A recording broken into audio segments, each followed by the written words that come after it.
आप सभी लोगों का स्वागत है आज की इस प्रेस वार्ता में। भारतीय जनता पार्टी के वरिष्ठ नेता श्री रविशंकर प्रसाद जी आप लोगों को संबोधित करेंगे।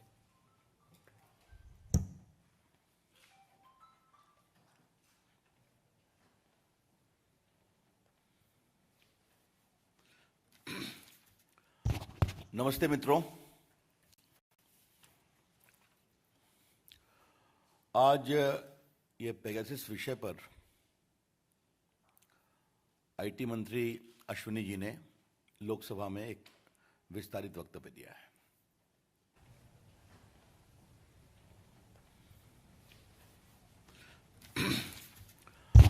नमस्ते मित्रों, आज ये पेगासस विषय पर आईटी मंत्री अश्विनी जी ने लोकसभा में एक विस्तारित वक्तव्य दिया है। The statement touched on a variety of things, explained everything. अभी कांग्रेस पार्टी की ओर से प्रेस हुई है। कांग्रेस पार्टी ने भारतीय जनता पार्टी पर ऐसे स्तरहीन आरोप लगाए हैं जो राजनीतिक शिष्टाचार और मर्यादा से परे हैं। क्या कांग्रेस पार्टी का अब यह स्तर हो गया है? लेकिन क्या कहा जाए, आज के नेतृत्व में जो कांग्रेस पार्टी बालाकोट देश में आशंका का माहौल बनाती है, जबकि पूरी दुनिया ने इस बात को स्वीकार किया कि भारतीय सेनाओं ने नरेंद्र मोदी की अगुवाई में एक प्रभावी प्रदर्शन किया, उससे और क्या उम्मीद की जाए। वो कांग्रेस पार्टी जिसके तत्कालीन वित्त मंत्री, बाद में भारत के राष्ट्रपति श्री प्रणब मुखर्जी उस समय के प्रधानमंत्री मनमोहन सिंह को लिखित चिट्ठी में शिकायत करते हैं कि हमारे फोन की बगिंग हो रही है, तत्कालीन गृह मंत्री चिदंबरम के द्वारा। उस कांग्रेस पार्टी से क्या उम्मीद की जाए। वो कांग्रेस पार्टी जिसका इतिहास रहा है कि हरियाणा के 2 सिपाही स्वर्गीय चंद्रशेखर जी की सरकार में राजीव गांधी के आसपास देखे गए तो चंद्रशेखर जी की सरकार कांग्रेस जी गिरा दी। बाकी तो 2013 में खबरें छपी हैं कि हजारों लोगों का फोन टैप होता था, आरटीआई की क्वेरी भी है, बगिंग होती थी। भारतीय जनता पार्टी कांग्रेस पार्टी के सारे आरोपों को सिरे से खारिज करती है। यह शर्मनाक, मर्यादा विहीन और भारत की राजनीतिक स्तर में एक नई गिरावट है। The BJP strongly refutes, condemns the baseless and bereft of political propriety comments leveled by Congress against the BJP. This is a new low in the political discourse of a party which has ruled India for more than 50 years. लेकिन जिस तरह के नेताओं की टिप्पणियां होती हैं, जिस तरह की वो स्तरहीन बातें करते हैं, तो आज के अवसर पर हम उनसे क्या अपेक्षा करें। देश सब देख रहा है और समझ रहा है। मित्रों, जो पेगासस की कहानी है, इसका संकेत आईटी मंत्री वैष्णव जी ने दिया था। यह सारी कहानी मॉनसून सत्र के पहले ही क्यों शुरू होती है? क्या कुछ लोग ये योजनाबद्ध तरीके से लगे हुए थे कि यह कहानी मॉनसून सत्र के पहले ही फोड़नी है ताकि देश में एक नया माहौल बनाया जाए? मैं कुछ सवाल खड़े करना चाहता हूं। एक संस्था का नाम आया है वायर। मैं किसी की आलोचना नहीं करता, वो है अपनी जगह पर, लेकिन क्या है सच्चाई नहीं कि उनके द्वारा बहुत सी कहानियां गलत पाई गई। एक जज को लेकर कहानी बनाई गई थी, आपको याद होगा, महाराष्ट्र के जज थे, उनकी डेथ को लेकर सुप्रीम कोर्ट ने भी उस पर टिप्पणी की, वो पूरी कहानी झूठी थी। 2 राउंड उस पर लिटिगेशन हुआ था। उनकी और सारी चीजें क्या है आपको मालूम है। एमनेस्टी क्या है? एमनेस्टी का कई मामलों में भारत विरोधी एजेंडा रहा है या नहीं रहा है? Can we deny that bodies like Amnesty had a declared anti-India agenda in many ways? और जब उनसे एक सवाल पूछा गया, कृपया करके आपका इंडिया का फंडिंग पैटर्न क्या है फॉरेन का बताइए, तो भारत से विड्रॉ कर गए वो। ये सच्चाई है कि नहीं है? कि जब उनसे कहा गया कि आपका जो भारत में फंडिंग है विदेश से आता है, कृपया करके उसकी कहानी आप कानून की प्रक्रियाओं के अनुसार बताइए, तो कहे we find it difficult to work in India. अब कुछ चीजों को समझना और जानना जरूरी है। इस पूरी कहानी में एक एविडेंस नहीं आया है जो भारत सरकार को इससे लिंक करता है या बीजेपी को इससे लिंक करता है। Not a shred of evidence has come that in this entire Pegasus story there is any linkage of the government or the Bharatiya Janata Party.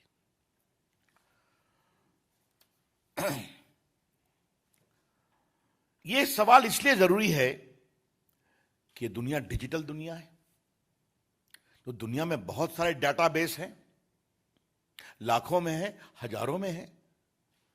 तो जब तक आप उस डाटा का कोई एविडेंस नहीं देंगे भारत से लिंक करते हुए, तो आप निष्कर्ष कैसे निकालेंगे, ये आरोप कैसे लगाएंगे आप?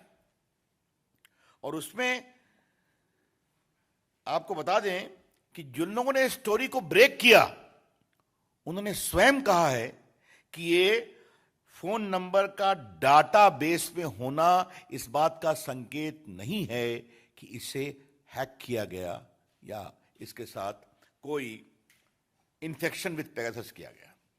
I repeat, those who have broken the story themselves did not claim that the presence of a particular number in the database does not confirm that infected with Pegasus. तो ये हो क्या रहा है? इन बातों को आज देश के सामने लाना बहुत जरूरी है। और फिर मैं कह रहा हूं, ये सारी कहानी मॉनसून सत्र के एक दिन पहले क्यों खोली गई? इसके पीछे का एजेंडा क्या है? इसमें अंतर्राष्ट्रीय संगठन, हाँ, और एक बात और है, वो एनएसओ जो पेगासस के मैन्युफैक्चरर हैं, उन्होंने साफ कहा है कि हमारे अधिकांश क्लाइंट वेस्टर्न कंट्रीज हैं। तो भारत को इसके माध्यम से टारगेट क्यों किया जा रहा है? इसके पीछे की कहानी क्या है? इस कहानी में ट्विस्ट क्या है? कुछ लोगों को लाया गया, उनके नाम फेंके गए। अब मुझे अनिल बलूनी जी बता रहे थे कि कांग्रेस पार्टी के पूर्व अध्यक्ष का भी नाम है।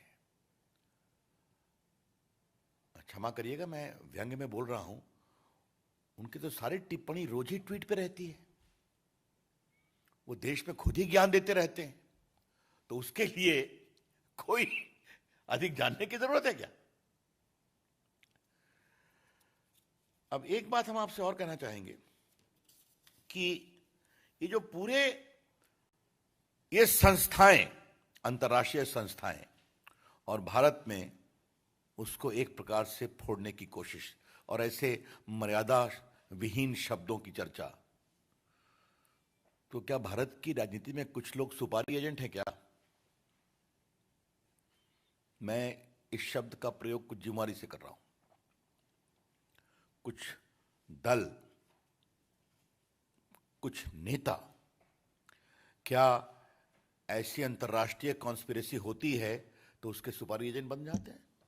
और ये कोई नई बात तो नहीं है, याद करिए आप, कभी भारत की विविधता पर चोट हो रहा है, कभी भारत की मीडिया फ्रीडम पर चोट हो रहा है, कभी भारत में मल्टी कल्चरलिज्म पर अटैक हो रहा है। ये चलता रहता है ना, आप देखते हैं। और इन सबों का कारण एकमात्र यही है, एकमात्र, कि हमारे प्रधानमंत्री नरेंद्र मोदी जी की अगुवाई में जो भारत ने दुनिया में अपनी एक साख बनाई है, उससे लोग परेशान हैं।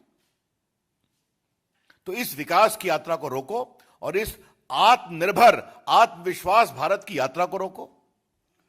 Try to block the story of India's development which is आत्मनिर्भर and which is full of confidence. यह है समस्या। अब यह बताइए कि क्या यह भारत के खिलाफ कुछ रिवेंज है क्या? जिस तरह से भारत ने कोविड में काम किया, जिस तरह से भारत में आज वैक्सीनेशन चल रहा है, लगभग क्या 40 करोड़ हो गए ना, 40 करोड़, दुनिया की बहुत सारी आबादियों से अधिक है, उसमें अधिकांश मेड इन इंडिया वैक्सीन है। आज भारत में कॉन्संट्रेटर बन रहे हैं, पीपीटी किट बन रहे हैं, वेंटिलेटर बन रहे हैं। भारत ने दुनिया में एक नया पैमाना स्थापित किया है। 75% देश के पॉपुलेशन को फ्री वैक्सीन दी जा रही है। तो क्या इससे कुछ लोगों को परेशानी है क्या कि भारत ये सब कैसे कर पा रहा है? चाहे वो डिजिटल इंडिया का क्षेत्र हो, आईटी का क्षेत्र हो, भारत की सेनाओं की बहादुरी का क्षेत्र हो, इससे परेशानी हो रही है क्या? या कुछ लोग को इससे भी परेशानी हो रही है कि भारत टेक्नोलॉजी में आज सबसे अधिक विदेशी पूंजी निवेश प्राप्त कर रहा है। आपको मालूम होगा दुनिया में highest FDI is coming into India. इससे परेशानी हो रही है क्या? ये हम जरूर जानना चाहेंगे। इसीलिए यह सवाल फिर रेलेवेंट होता है कि अगर 45 से अधिक देश पेगासस का उपयोग कर रहे हैं, जैसा कि एनओसी ने बताया है, तो सिर्फ भारत को ही टारगेट क्यों किया जा रहा है? जबकि कहा गया कि साहब हमारे यहां एक सिस्टम है। आज मंत्री जी ने बताया वो सिस्टम ये है कि फोन को अगर टैप करना है या ट्रैक करना है तो टेलीग्राफ एक्ट के सेक्शन 5 में इस बात का प्रावधान है कि उसके लिए केंद्र के होम सेक्रेटरी या प्रदेश के होम सेक्रेटरी परमिशन देंगे। परमिशन रूल्स के मुताबिक, चाहे वो आईटी एक्ट हो, टेलीग्राफ एक्ट हो, एक निश्चित सीमा के लिए वो कार्रवाई चलेगी। उस कार्रवाई को एक रिव्यू कमेटी है जिसको कैबिनेट सेक्रेटरी हेड करते हैं, जिसमें IT, communication secretary, law secretary बैठते हैं। वो नहीं कंफर्म करेंगे नहीं चलेगा। तो ये पूरी एक प्रक्रिया, और ये सिर्फ और सिर्फ राष्ट्रीय सुरक्षा, नेशनल सिक्योरिटी के अनुपालन में हो सकती है। इस पर सुप्रीम कोर्ट के कई फैसले हैं, कई प्रक्रिया है, आपने देखा होगा। मैं आपको बता दूं कि अभी इंटरनेट का विषय आया था तो सुप्रीम कोर्ट ने उस विषय की जांच की। इंटरनेट को जो रोका गया कुछ समय के लिए, क्यों रोका गया? क्योंकि टेररिज्म का एक कंपेयरिंग नेशनल इंटरेस्ट था। तो भारत में एक मजबूत कानूनी ढांचा है ऐसा काम करने के लिए। There is a robust legal framework available in India when only national security phone tapping can be done. और सबसे बड़ी बात है कि जो लोग अपना नाम बता रहे हैं या कुछ लोग कह रहे हैं, वो भी इसको विश्वास से सबूत नहीं दे पा रहे, क्योंकि जहां से कहानी आई है उन्होंने खुद कहा है हमारे पास कोई एविडेंस नहीं है इसको लिंक करने का, सिर्फ नाम है डाटाबेस में। तो डाटाबेस तो 50,000 का है। मित्रों, इसमें कुछ केसेस भी हुए थे। 19 में भी एक लोकसभा के चुनाव के पहले कहानी उठी थी। उस समय भी उस समय भी पेगासस की बात आई थी। यहां कई वरिष्ठ पत्रकार बैठे हैं, उनको याद होगा।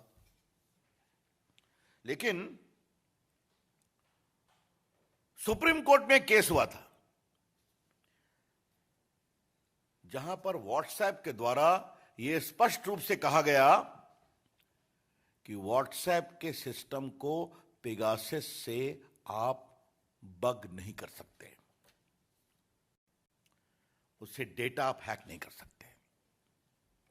WhatsApp very specifically contended before the Supreme Court that its data cannot be hacked by the Pegasus of the Israeli system, company system. अब सामान्यतः हम वकीलों की चर्चा नहीं करते हैं, कौन किसका वकील बनता है, लेकिन यहां पर ये वकील का नाम ना जरूरी है। WhatsApp के वकील थे श्रीमान कपिल सिब्बल। उन्होंने प्रोफेशनल कैपेसिटी में कहा। तो ये सारे हमने आपको एविडेंस दे दिए कि जिस तरह से ये जानबूझकर मॉनसून सत्र के समय सदन को डिसरप्ट करने और देश में बेबुनियाद एजेंडा खड़ा करने की कोशिश है। और इसका एक कारण है, इसका कारण है कि कांग्रेस पार्टी सिमट रही है, कांग्रेस पार्टी हार रही है। पंजाब में क्या ड्रामा चल रहा है कांग्रेस पार्टी में, रोज आपको टीवी को दिखा रहे हैं। अब तो राजस्थान में भी कांग्रेस के नेता ही आरोप लगा रहे हैं अपने मुख्यमंत्री पर कि हमारा फोन टैप हो रहा है, ये भी आप देख रहे हैं। वहां उनके झगड़े सुलझ नहीं रहे हैं, वहां उनकी स्थिति और परेशानी में हो रही है। उत्तर प्रदेश में अभी जितने चुनाव हुए, कांग्रेस पार्टी का क्या हुआ स्थानीय निकाय के चुनाव में, उस पर चर्चा भी नहीं करने की जरूरत है। तो जब ये सब चला तो एक नया फ्रंट खोलो, ये है पूरी कहानी। तो इसकी हम जबरदस्त रूप से निंदा करते हैं। एक बात मुझे और कहनी है, अंतिम बात मुझे यह है कि कई नई नई कहानियां आती हैं। अब मुझे बताया गया है कि कल कोई एक नया चैनल है जिस चैनल से कांग्रेस पार्टी को बहुत प्रेम है। ये सब हम आपको बताएंगे आस्ते आस्ते। हमको ये भी मालूम हुआ है कि उनके यहाँ करोड़ों का फंड विदेश से आता है, जिसमें कुछ चाइना के भी फंड हैं, और उनके द्वारा बहुत चीजें कैंपेन की जाती हैं। तो क्या ये सब कोई एक संदेहास्पद परिस्थिति है क्या? तो पिक्चर अभी बाकी है दोस्त। हाँ, ये कहानी चलने दीजिए, जितनी कहानी आएगी हम बताएंगे। मित्रों, I think I have already explain everything. Open two questions. Yatin TV 18। Sir, आप पर और आपकी प्रेस कॉन्फ्रेंस पर कांग्रेस नेता रणदीप सुरजेवाला ने कमेंट किया, टारगेट किया है कि खिसियानी बिल्ली खंबा लौट रही है और आपको मंत्रिमंडल से हटा दिया है। तो आप इस तरह से अपनी झेल मिटा रहे हैं और इस तरह के आरोप लगा रहे हैं, और कहीं आपका ही फोन ना निकल आए। सुरजेवाला ने डायरेक्ट आपके ऊपर टारगेट किया। देखिए, ये मैं फिर कहूंगा, यहां मैं भाजपा के कार्यकर्ता के रूप में बात कर रहा हूं। अगर मेरे द्वारा दिए गए दलील और तर्क पर उनका यही उत्तर है तो मैं कहूंगा भगवान भला करे। Ravikant, news nation. Sir, Congress party इस मामले को संसद में उठा रही है। आपने कहा कि कोई ठोस सबूत नहीं है इस पूरे मामले में, बावजूद इसके जेपीसी की मांग की जा रही है कि इस पूरे मामले की जेपीसी से जांच होनी चाहिए। फिर मैं कह रहा हूं, बहस से क्यों भाग रहे हैं वो? आज तो सुबह से उन्होंने हाउस को डिसरप्ट किया ना। बहस करें, दूध का दूध पानी का पानी हो जाएगा। सरकार भी बोलती है, हम लोग भी बोलते हैं वहां पर। बहस से क्यों भाग रहे हैं? तो हर चीज में जेपीसी, पहले कुछ आधार बताएंगे आप। हमें भी कांग्रेस पार्टी से संसद में बहुत सवाल पूछने हैं। हाँ, आमोद राय, टीवी 9। सर, सुरजेवाला ने कहा है कि इसमें गृह मंत्री और गृह मंत्रालय का सीधा सीधा वास्ता बनता है, इसलिए उनको बने रहने का हक नहीं है, उनको इस्तीफा ले लेना चाहिए। अब इस तरह की ये बिल्कुल बेबुनियाद तर्क है, हताशा भरा तर्क है। अभी तक वो कोई तर्कयुक्त दलील नहीं दे पाए। मैं आपसे एक सवाल पूछूं राय जी, जिस शब्दों का प्रयोग उन्होंने मेरी पार्टी के लिए किया है, ये क्या है? मैं इसको दोहराऊंगा नहीं। और हमारे पास भी कांग्रेस पार्टी को बताने के लिए बहुत सारे शब्द हैं, लेकिन हम अपनी राजनीतिक मर्यादा का दुरुपयोग नहीं करेंगे, उनको तोड़ेंगे नहीं। Devendra Parashar, India TV. Sir, क्योंकि आप खुद आईटी मिनिस्टर भी हैं और बहुत स्पष्टवादी तरीके से सब कुछ कह रहे हैं, तो उसी अंदाज में जवाब भी जानना चाहेंगे, क्या आपकी पार्टी की सरकार पेगासस का इस्तेमाल करती देखिए, मैं आपसे बिल्कुल कहता हूं, स्पष्ट रूप से कह रहा हूं, आज सदन में स्वयं मंत्री जी ने कह दिया है, इफेक्टिवली कहा है, नहीं नहीं, ये इस यूज के बारे में कहा है। नहीं नहीं नहीं, हमने ये कभी नहीं कहा कि हम करते हैं इसको, बिल्कुल नहीं। ये क्या मतलब है इसका? जब हमारा पूरा एक सिस्टम है, इस फोन के टैपिंग का लीगल फ्रेमवर्क है, तो हम उसका कोई उल्लंघन नहीं करते, इसका कोई मतलब नहीं है। हाँ। निशान कांग्रेस पार्टी ने, जब हमने ये पूछा कि सदन में जब सरकार चर्चा चाहती है, तो कांग्रेस पार्टी ने ये कहा है कि अगर इस तरह की बात उठी है तो जांच हो जाए, अगर जासूसी का मामला है तो भी जांच हो जाए, और अगर किसी बाहर के देश के द्वारा जासूसी की गई है तो ये नेशनल सिक्योरिटी का इशू है, इसीलिए इंक्वायरी होनी चाहिए। ऐसा है, मैं फिर कह रहा हूं, आपके आरोप में कोई वजन तो होना चाहिए। पहले बहस में तो आइए, बहस में आपकी हम तर्कों तो सुने कि आपके पास क्या प्रमाण है। सरकार ने जवाब दिया ही है ना। नीरज पांडे सरकार ने स्पष्ट कहा है कि हमारा जो फोन को के बारे में जो हम सुपरवाइज करते हैं, उसका एक लीगल फ्रेमवर्क है, उसका हम पालन करते हैं। जब तक आप कुछ ऐसा नहीं बताएंगे कि इसका विरोध करके किया, और सबसे बड़ी बात है, जिस कंपनी का पेगासिस है उसने इसको डिनाई किया है। इसका ये उत्तर आपके लिए भी पर्याप्त है कि उस कंपनी ने डिफेमेशन की भी धमकी दी है कुछ लोगों के खिलाफ, ये भी देखा होगा आपने। हाँ,